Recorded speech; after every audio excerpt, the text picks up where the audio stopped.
We are getting pictures of Kim Jong Un and his first moments in Singapore. The North Korean leader arrived via plane on an Air China flight that we saw land at Singapore airport moments ago. We also saw a tweet from the Singapore foreign minister welcoming Kim Jong Un. So we now have confirmation that the North Korean leader is on Singapore soil. Of course, all of this is a day and a half ahead of his planned historic meeting with the U.S. President Donald Trump. They're watching live pictures right now. It's middle of the afternoon local time in Singapore, 3:39 p.m. Mr. Trump, as we speak, is in the air, scheduled to arrive in a few hours. Kim Jong Un, the North Korean leader, is, for his part, on his way, we believe, to his hotel. We know that he's going to be meeting with the Singapore Prime Minister. The Singapore Prime Minister will also be meeting with the U.S. President, but that will occur on Monday, so a day before the meeting. And remember, this is happening in Singapore because Singapore actually has diplomatic relations with both countries. Let's go to Paula Hancox, our South Korea correspondent in Singapore for the summit. Paula, what do we know at this stage? Well, Cyril, what we're seeing here is clearly that convoy that was leaving from the airport, arriving at the St. Regis Hotel. This is where Kim Jong Un was reportedly going to stay, and it would appear as though that's the case if he is in fact in that motorcade. Now, clearly, you can see the sheer number of reporters that have been camped out there for some time. You could also see there as the convoy was driving slowly into the hotel, the bodyguards running alongside.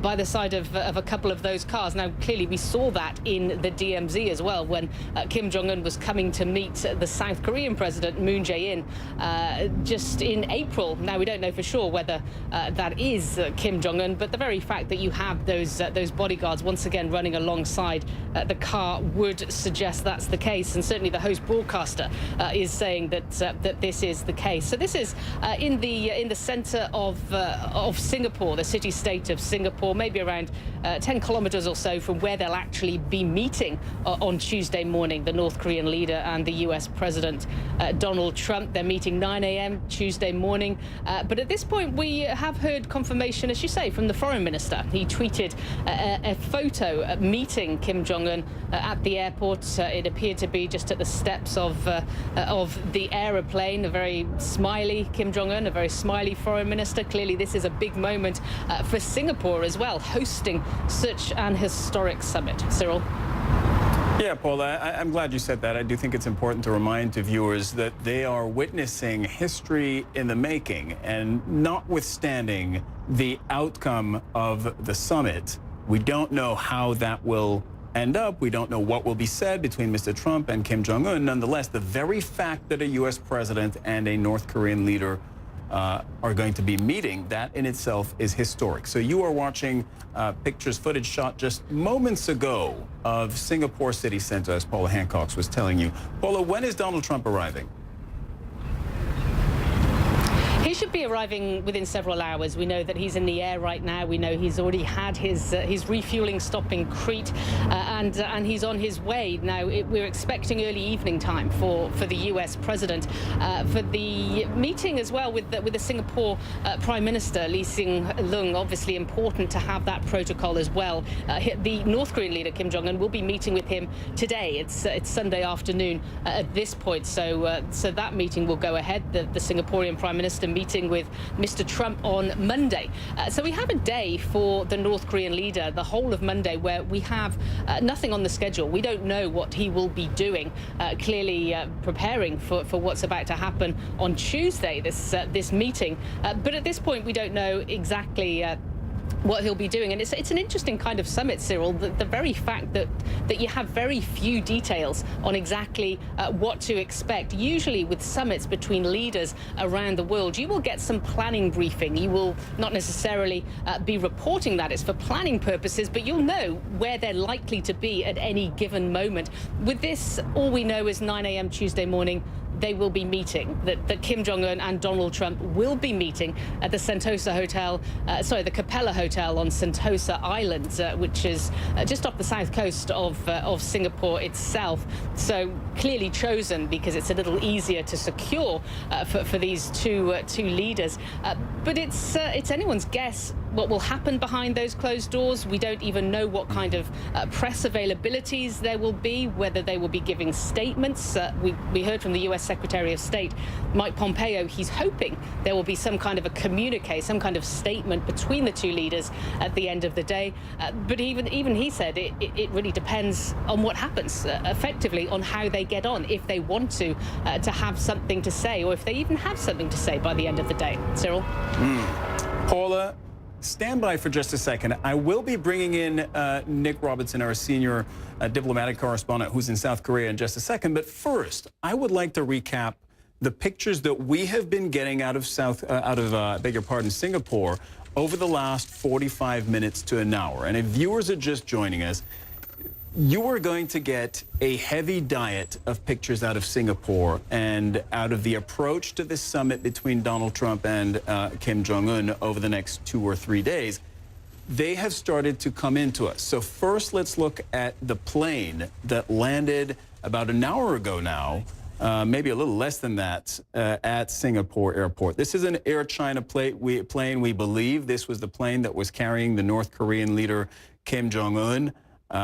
Everything you're seeing here is, if not unprecedented, absolutely unusual. North Korean leader Kim Jong Un there, we have reason to believe, was in that plane arriving in Singapore. Moments later, we saw a motorcade leave the Singapore airport. There again, there has been very little, in fact, no information that has been handed over to journalists, as would often be the case for big international, big diplomatic summits like this one. So we are left to make a certain number of inferences. But you see the escort, you see the cameras, and you see the official car leaving Singapore Airport with the roads blocked off. Those are the pictures that we have for now. That and a tweet by the Singapore foreign minister, who confirmed what we believe to be the case, that Kim Jong Un is now indeed in Singapore and that he has been welcomed by the Singapore authorities. Next, we go to Nick Robertson, who's standing by in South Korea. And Nick, I asked you this in the run-up to the meeting.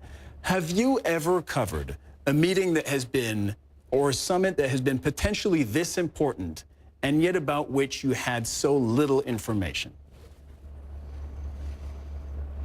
And one that's had such an incredible drum roll, and one where both leaders show up a day early. It leaves space there for one to speculate that there might be an opportunity for some level kind of talks before they actually meet for real. That big photo opportunity on 9 a.m.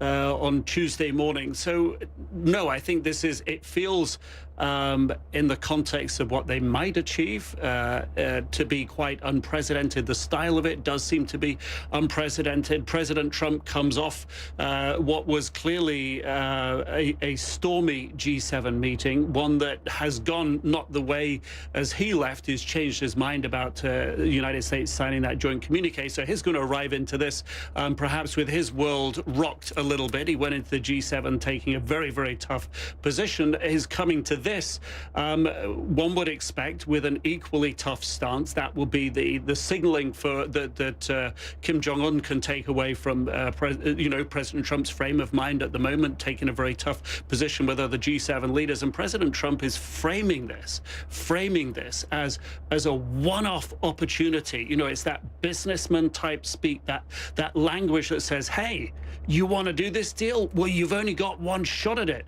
That's what he's saying at the moment. This is a one-off deal that he thinks he can tell whether Kim Jong-un's committed to this, committed to making those historic strategic shifts in the path of North Korea, that President Trump believes he'll be able to tell that in seconds.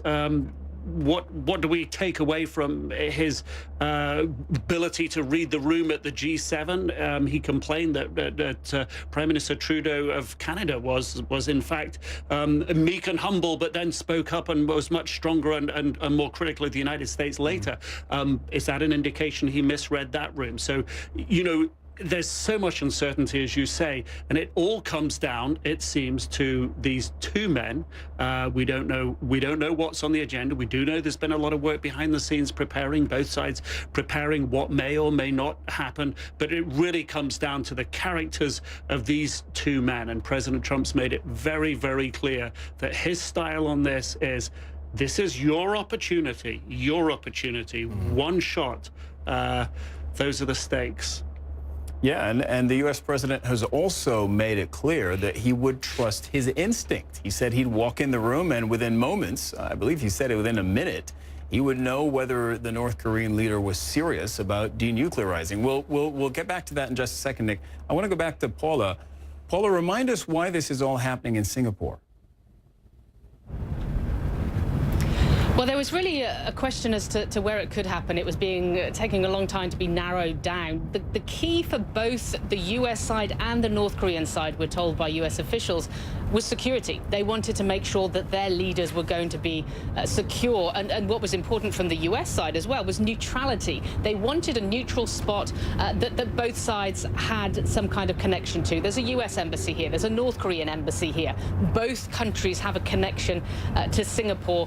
And of course, as we heard from the U.S. President Donald Trump, at one point he really favored the DMZ, and it was just after the South Korean President Moon Jae-in had that summit with Kim Jong Un and stepped over the MDL, the military demarcation line, into North Korea. They stepped back. It was picture perfect, and the U.S. President said he wanted that. Maybe he did want to go to the DMZ, but the Trump administration officials were very much against that. They thought that would be showing that he is showing deference to Kim Jong Un, that he is going to the turf of the North Korean leader. And certainly you would expect that would be how it would be played to the North Korean people as well, that one of the most powerful men in the world coming to North Korea to pay deference. So really, Singapore was a neutral spot, a secure spot that both sides were comfortable with.